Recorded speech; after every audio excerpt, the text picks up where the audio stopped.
Yeah, I think the mayor's doing a pretty good job. I would love to have the opportunity to work with her. Obviously, Baltimore City's got some challenges, and it would take a collaborative effort, the state working with the city. We talked about the outflow of businesses and taxpayers. In our taxpayer exodus study, the largest outward flow was Baltimore City.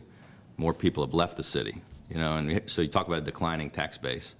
I don't know what the exact numbers are, but if you look at the past few decades, how the declining population has happened, we were driving, over to TV Hill a few weeks ago and took a back road, we're trying to get there. We're running late, and we were looking at how to go. We went through a neighborhood after neighborhood after neighborhood of just, boarded up, completely desolated areas. It looked like Detroit.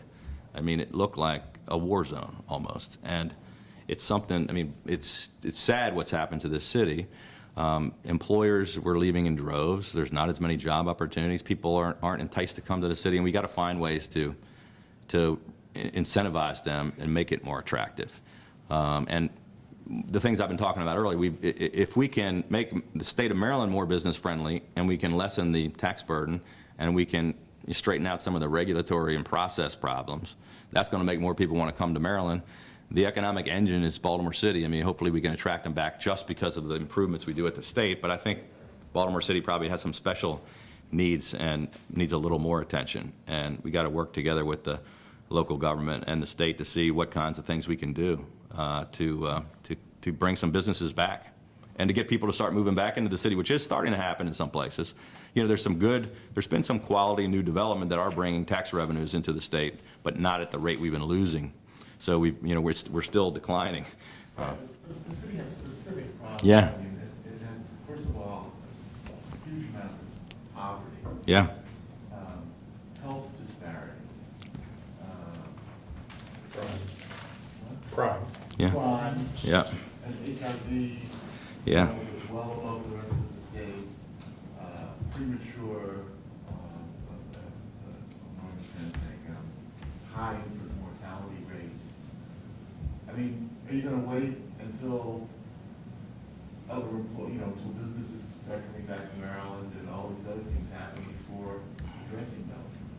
Well, I think there are a lot of needs that need to be addressed, but I mean, let's face it, if Baltimore City continues to have declining tax revenues and mass exodus of taxpayers and businesses and jobs, if the state keeps losing its, how will we ever pay for any of the necessary services in Baltimore City? How are we going to improve any of those things that you're talking about? There are terrible problems. I mean, these are problems that a lot of urban areas are faced with. Baltimore City's not alone, but it's the toughest problem we got here in Maryland.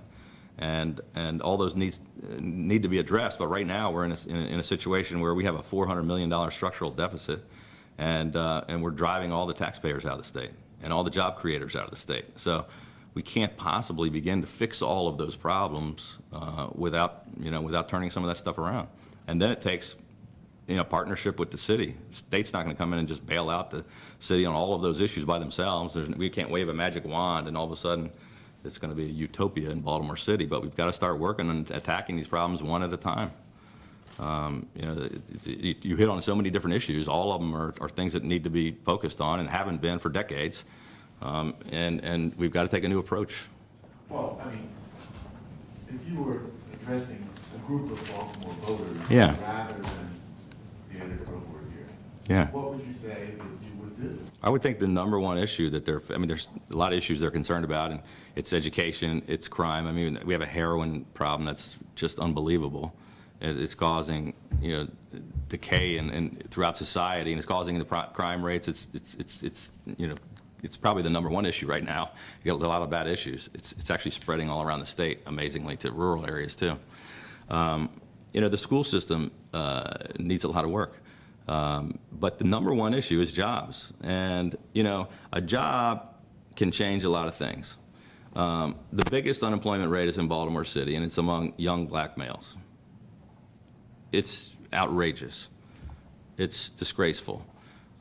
If we can't provide opportunities, how are we going to fix the other problems? And just as somebody that has a job, that changes a lot of things in that family structure. That it helps those kids. It helps turn things around. you know, it's got to start with that. We got to put people to work. We got to create opportunities for people, and we've got to, you know, slowly work on all those other issues you're talking about. You know, Baltimore City could use some help on reducing crime. It's one of the things we talked about in the Ehrlich administration. We wanted to get state police working in conjunction with Baltimore City Police. Martin O'Malley didn't want the state involvement in crime. You know, education, we've spent more money in the Baltimore City schools than any place else. It's not fixed the problem. So we've got to come up with, you know, figuring out how do we get those problems solved? How do you get parents to be more involved in their kids' education? How do you get the community involved? How do we get better schools and better principals and better teachers that can make a difference and transform those kids' lives? It's not I'm not going to sit here and promise you we can fix all the problems in Baltimore City right away, but it's something that we've got to really focus on. It's going to take a lot of smart people in both parties, at the local government level and the state government level, to try to do some things differently, because I can tell you every single thing that's been happening has not been working.